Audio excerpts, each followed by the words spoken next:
He's hooking. He's hooking. Damn, Rod, come on! What's the matter with you? Tomorrow. There's no tomorrow. There is no tomorrow. There is no tomorrow. So, it's all over. We got everything but the truth. What's that truth, damn it? I'm afraid! All right? You want to hear me say it? You want to break me down? All right, I'm afraid. For the first time in my life, I'm afraid. You lost that fight, Rob, for all the wrong reasons. You lost your edge. I know your manager dying had you all messed up inside. But the truth is, you didn't look hungry. Now, when we fought, you had that eye of the tiger, man, the edge. And now you got to get it back. And the way to get it back is to go back to the beginning. You know what I mean? He's killing you. I gotta stop this thing. I'm here if I promise me. You're not gonna stop this fight. You don't stop this fight. No matter what. Remember, the saddest thing in life is wasted talent.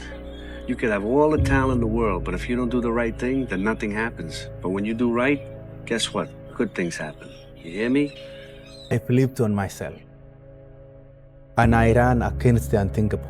The scientists in the whole world actually were busy in their labs and saying the first human being to run 2 hours or under 2 hours will be in the year 2075. Coming right past us now.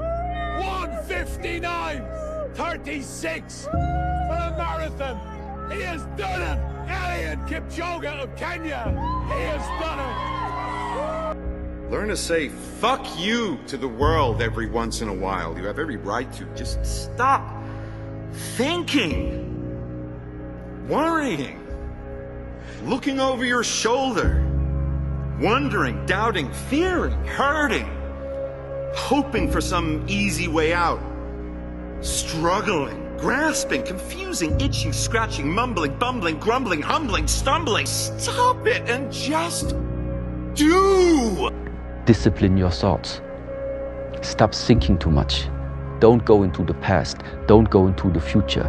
Be in the present. Why? Because only then it's possible that the mind is free, the capacity is free, and now you can completely immerse into whatever you are doing. And this means you have arrived. You have arrived. Life is a mystery. Don't waste time trying to figure it out. Losers let it happen. Winners make it happen. Losers see thunderstorms. Winners see rainbows. Losers see icy streets. Winners put on their ice skates. Losers take chances. Winners make choices. It's all in the way you choose to think. Remember, it's not what you have, but what you do with what you have that separates winners from losers. It's not what happens to you, but how you respond to what happens to you that counts. In the final analysis, your response to the adversity of life is the real measure of who you are and what you're made of. The Greek philosopher Epictetus once said that circumstances do not make the man or woman, they merely reveal him to himself. America was built on the backs of men who smoked cigarettes, drove without seatbelts, and had bacon for breakfast. If you miss your biohacking routine this morning, you're going to be okay. There's a time for leverage, but there's also a time for violence, which is just brute force. People get really obsessed with optimal, which is getting the most bang for your buck, but there's also maximizing, which is just getting the most bucks. You lose more life trying to optimize everything than just living it. The stress of trying to be perfect is killing you more quickly than your imperfections. I'm going to say something to you. You're smart, you're talented, you know a few things, but talent means nothing in this game if you don't make the right choices. There's plenty of talented people out there who never see the light of day anymore. Last thing, takes discipline. Because this whole game is one big long shot, and if you don't have the discipline to stay away from the flyers or from the gambles or whatever else you want to call a stupid move, then my friend, I'm afraid to say one day you will go down. It's inevitable. You want my advice? Make a list of everything you want now, and then plan on spending the next 25 years of your life getting it, slowly, piece by piece. Hey, please tell me we're getting a little closer. Come on, Sock. It's been 3 hours, man. Now, we're here. Where? Know what I came to show you. With the view? There, next to your foot. There's something special about this rock? Ah, come on, Sock. This is what I was finally ready to see. Well, the whole trip up here, you were excited, you were happy. Yeah, because for the past 3 hours, I've been waiting to see this wonderful thing. Well, what changed? There's nothing here but this rock. Sorry you're not happy anymore. The journey.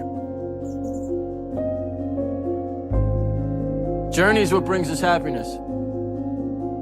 I'm fascinated by courage and hope and self-belief and faith in order to let go of something good for the chance at something that you think could be great. Yeah. It was a big risk, it was a big chance, and it was no guaranteed return ticket. It was a one-way ticket possibly to, I'm a head coach of high school football to this day. To get anything of value, you have to sacrifice. I know that, Dad, but I think if we continue down this road, it's going to be too detrimental for the kids. It's just too hard. Do you know that the harder thing to do and the right thing to do are usually the same thing? Nothing that has meaning is easy. Easy doesn't enter into grown-up life. Because if you're willing to go through all the battling you got to go through to get to where you want to get, who's got the right to stop you? I mean, maybe some of you guys got something you never finished, something you really want to do, something you never said to somebody, something. And you're told no, even after you pay your dues. Who's got the right to tell you that? Who? Nobody. It's your right to listen to your gut. It ain't nobody's right to say no after you earn the right to be where you want to be and do what you want to do. And my 3 questions are, what do you want? How badly do you want it? And how much are you willing to suffer? A lot of people are unclear what they want from life. They don't sit down and think through. We are writing our own life story every day, and yet we don't think about it. Who do we want to be? Then if an athlete says, I want to be the best, Bill, fine. How badly do you want it? Because you've got to pay a price to be the best. The best pay a big price. You've got to work harder, you've got to commit more, you've got to take more responsibility, you've got to deal with more ups and downs. Working out, like, fuck your motivation. Fuck your motivation. You need discipline. Because motivation's not there every day. I'm missing motivation most days. Wow, Some really? days, yeah, sometimes I got motivation. Sometimes I'm like, yeah, today I felt good. I can't wait to get to the gym. But a lot of days, like, gotta get to the gym. I don't care how good you are in anything. You don't have discipline, you ain't nobody. Right. You're nothing without discipline. Because you give up under the slightest struggle without discipline. Think about how many years, months, hours, seconds, days, all that you have wasted. Because human beings need to hear this. They need to stop hearing these hacks on this and that. There's no hack, bro. Do it, and do it, and do it, and do it. That's the hack. Reminder that if you want to be exceptional, you're going to be different from everyone else. That's what makes you exceptional. You can't fit in and also be exceptional. Both have discomfort. When you fit in, you have internal conflict because you're not being 100% you. When you're exceptional, you have external conflict because everyone sees you as different. Pick one. When your friends start to say, you've changed, remember it's because they don't know how to say, you've grown.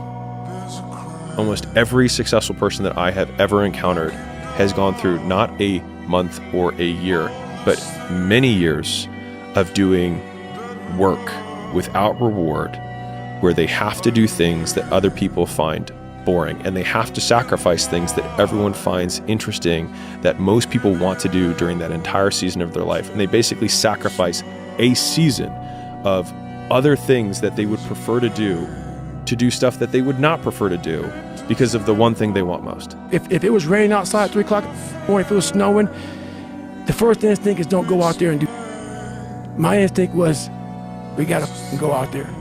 Anything that was horrible in my life that I would normally say no, that was inhumane to most people, I had to go do it. You're going to lose sleep. You'll doubt whether it'll work. You'll stress to make ends meet. You won't finish your to-do list. You'll wonder whether you made the right call and have no way to know for years. This is what hard feels like, and that's okay. Everything worth doing is hard, and the more worth doing it is, the harder it is. the greater the payoff, the greater the hardship. If it's hard, good. It means no one else will do it. More for you. What's the central part of your training? Is it running? Is it sparring? Or Central part is dodging the nightclubs and the parties and the girls. You want the truth? And being in the bed by yourself at 9 o'clock at night.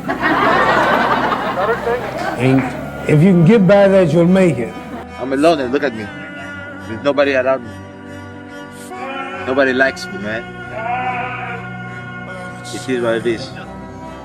Sometimes in life, people are not going to be around you to motivate you. They're not going to be around you to push you, to celebrate you, to applaud you. You got to do it on your own.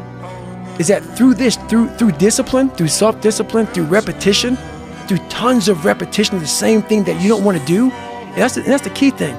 Through repetition of the things you don't want to do, you develop mental, like an armor for your mind. You start to armor your mind, because your mind's like, okay, we suffer every day. That's what we do. We do stuff that sucks every day, so then when the suck stuff comes, you're ready for it. Those days when I'm tired or worn out, just basically sick of the grind. What do I do on those days? I go anyways. I get it done, even if I'm just going through the motions. I go through the motions. I don't really want to work out. I work out. I really don't want to hammer on a project. I hammer on the project. Don't really want to get up and get out of bed. Yeah, I get up and get out of bed.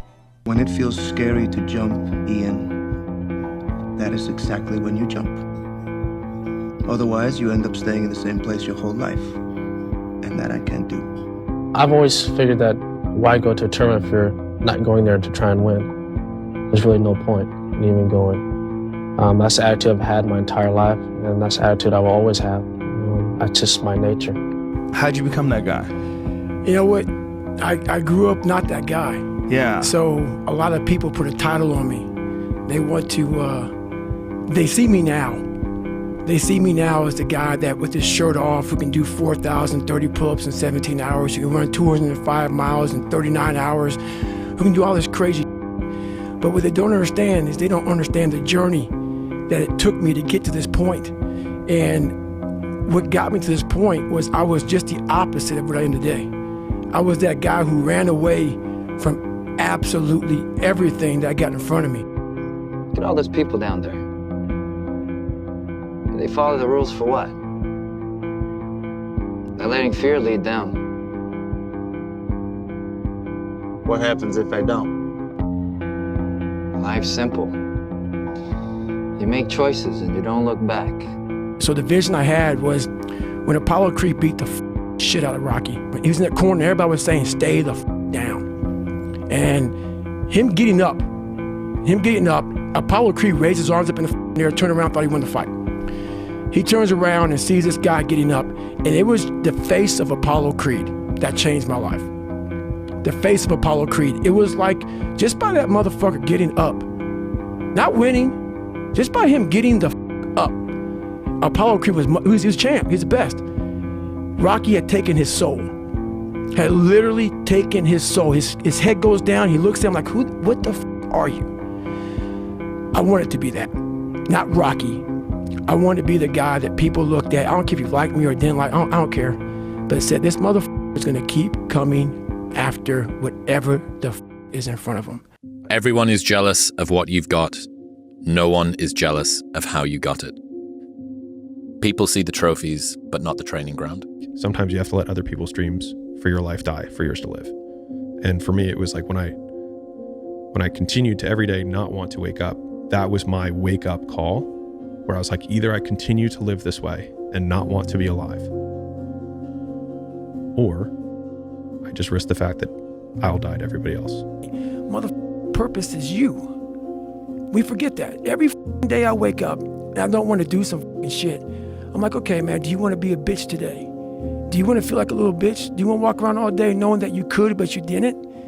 So it's perform without purpose. You have to learn how to get up and do when you ain't got no 5K, no 10K, nothing. Nothing exists. Your life sucks.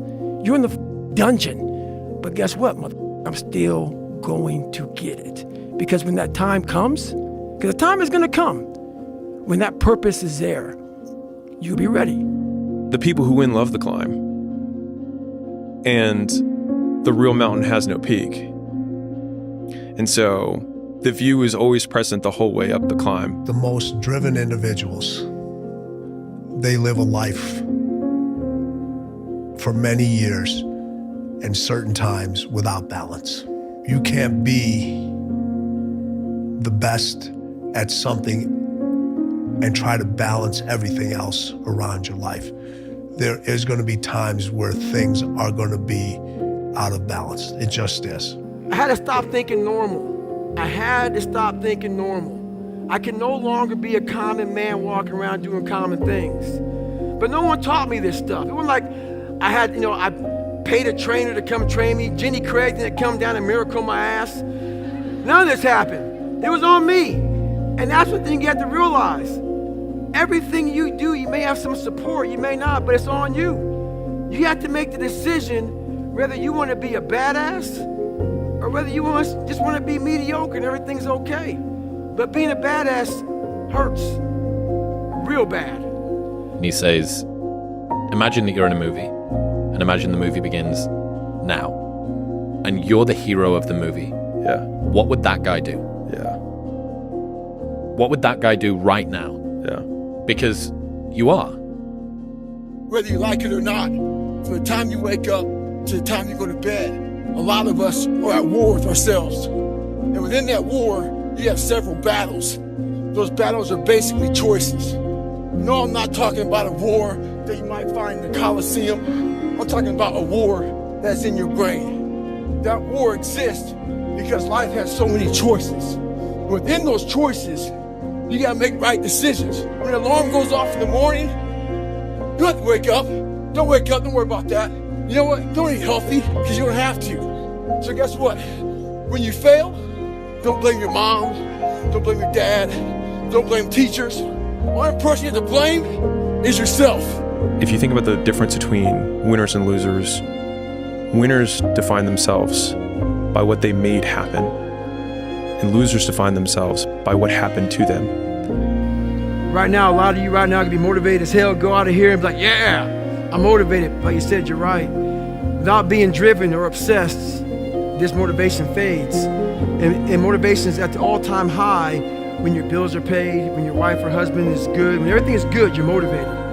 It's that person when all hell breaks loose and everything falls apart that says, I still gotta get it in. Not to piss off the positive polys in the room, but if you haven't gotten what you want, then you're not worthy of it, period. And that's okay. Now you can admit that you suck and improve. Better to know you're bad for a season than pretend you're good for a lifetime. You're not making as much money as you want because you're not as good as you think you are. You're not struggling from imposter syndrome. You're a student and pretending to be a teacher. No students say they feel like frauds for trying to learn. You're a fraud when you get up to teach the class, and you've never done it. If I disappear, like, who cares? Nobody cares, man. Seriously. Yo, and that's okay. That's life. That's life. Life isn't fair at all. At all. So what are you gonna do about it? I knew that no one was coming back to help me. No one was gonna miracle me to be somebody special. All my situations were on me now. And solely on me. Can I ask you something? If you had one shot, one opportunity to seize everything that you ever wanted in one moment, would you capture it or let it slip? I guess it comes down to a simple choice, really. Get busy living, or get busy dying. And you won't die. And if you do die, you won't care because you'll be dead. Best case, you win. Worst case, it won't matter. Don't be afraid to go outside the box.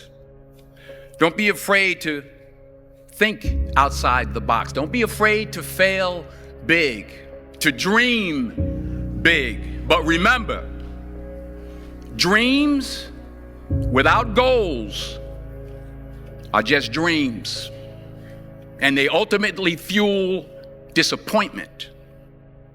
Here's what I want you to repeat after me, please, with power and conviction. Say, it's possible. That's all I want you to do when you look at your dream. Just say to yourself every day, it's possible. Just say that every day to yourself, it's possible. Don't ever let somebody tell you you can't do something. Not even me. Has it always been like this for you? Have you always felt like you can set your mind to anything and you will achieve it ultimately? I always felt like I could do anything. That's the main thing people are controlled by. Thoughts, their perception of themselves. They're slowed down by their perception of themselves. If you're taught you can't do anything, you won't do anything. I was taught I could do everything. Maybe it's my fault.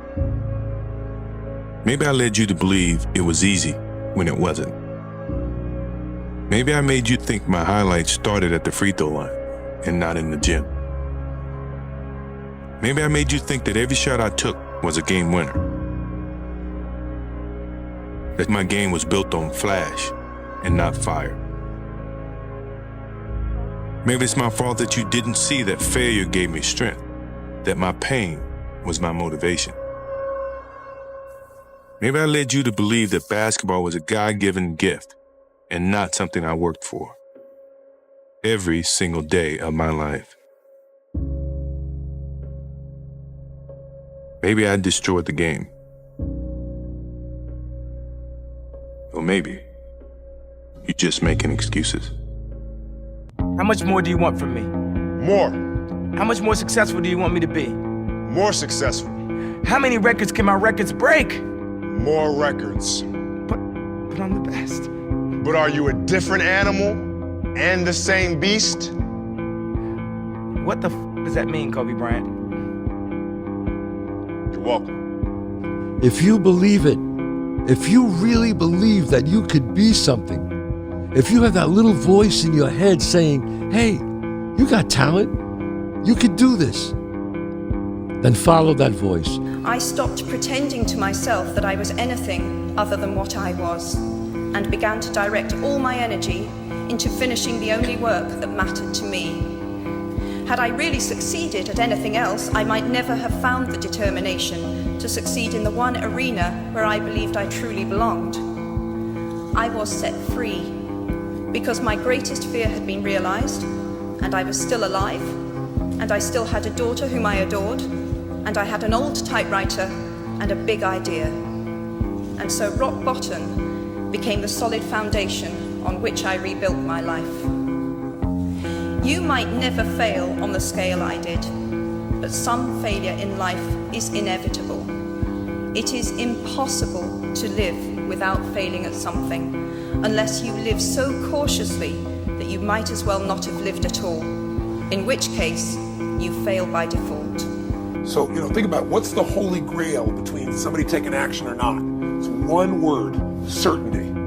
When somebody is absolutely certain, the common word is believe, right? But you can believe at a general level, or you can believe with certain. When you're absolutely certain that if I do this, it's going to get that result, and that result's going to change my life, you'll do it. When you think it absolutely is not going to work, you're never going to do it. The middle no man's land of maybe it'll work, maybe it won't, that's the piece that kills people, right? So if it's a must for you, you got to make it work. Our deepest fear is not that we are inadequate. Our deepest fear is that we are powerful beyond measure. It is our light, not our darkness, that most frightens us. Your playing small does not serve the world. There is nothing enlightened about shrinking so that other people won't feel insecure around you. We were all meant to shine as children do. It's not just in some of us, it's in everyone. And as we let our own light shine, we unconsciously give other people permission to do the same. As we are liberated from our own fear, our presence automatically liberates others. Sir, I just want to say thank you. You saved my life. And as far as regrets and things I wish I would have done differently, of course. Looking back, of course, who wouldn't want to take another go at something? and improve on the first try by doing it again. And then why not do it again and again and again, and why not just do it over and over again until you have it perfect? But the fact is, you don't get that chance. You get one shot at this gig right here. Life. One life. That's all you've got. And regret, in and of itself, it's worthless. It does nothing for you. In fact, the only valuable thing in regret is the lesson you learned, the knowledge that you gained. But walking around filled with regret gets you nothing. I've missed more than 9,000 shots in my career. I've lost almost 300 games. 26 times I've been trusted to take the game-winning shot and missed. I've failed over and over and over again in my life. And that is why I succeed. I once had a guidance counselor tell me that I shouldn't play basketball, that it would never amount to anything for me. And you know what? Much to your surprise, I took that counselor's advice. I took it and I used it to be the best basketball player I could be. His negativity towards me made me stronger. You can't stop people from trying to limit your dreams, but you can stop it from becoming a reality. Your dreams are up to you. Yeah, I truly believe we are all equal as human beings. If we are obsessed with something and we truly pursue our passion with everything we have, regardless of anything else, if you are obsessed, work hard, put in the time, you will succeed. And that is a philosophy that I carry, my coaches carry. And I think it's the self-confidence. If you believe in what you do and keep doing it. I mean, when I was young, I had a lot of people telling me you have to adjust to the other ones. You have to be like the other ones. I was listening, but I wasn't always following. I dragged it in, how do you say, I was listening, but I did my own thing. I kept doing my own thing, and I believed in myself. What was like the question there, like, they judge you even before you come, and they don't even know you. And that was outside the pitch and inside the pitch, but I kept going, and it brought me where I am today. Confidence and believe in what you do. If they can do it, I can do it. And that's the mentality. If somebody else can do it, you can do it. And I said to myself, I will do it and I will do it better. I try to, when I do something, want to be the best. I will not be happy being the second, third, or the fourth. My inspiration is that above everybody else, and that's in everything I do, in my project like this, in my football. And another thing, whatever everybody else says is not important. So if they tell you you're best, it's not important. The important is that you say you're the best. Now here's the key to the law of accumulation. This law says that everything counts. Everything that you do counts. The biggest mistake that people make is they think that only what they want to count counts. No. When you read a book, when you listen to an audio program, when you go to a course, when you go to bed early and get up early and you work, it all counts. And it's all going on the plus side of your ledger. But when you watch television, waste time, hang out, fool around, and so on, all of that counts as well. And it's going on the negative side of your ledger. A person who has a great life, by the law of accumulation, is a person who's accumulated far more credits, more pluses on the credit side than debits on the debit side. And here's an important point. If what you are doing is not moving you towards your goals, then it's probably moving you away from your goals. Nothing is neutral. You know the difference between champions and everyone else? And I was like, what? And he said, everyone always looks at them and says, what do champions have that I don't have? And he said, they have it backwards. He said, it's what do champions not have that I have? It's what do they lack? And it's an off button. They just don't stop. And so in dealing with the gold medalists, he's like, they just never stop. They just can't stop. Everything in their life is geared towards one goal. And so finding that thing, and they approach everything in their life that way. And I think that that level of obsession around like everything that you touch on a daily basis is required for really getting to where you want to go.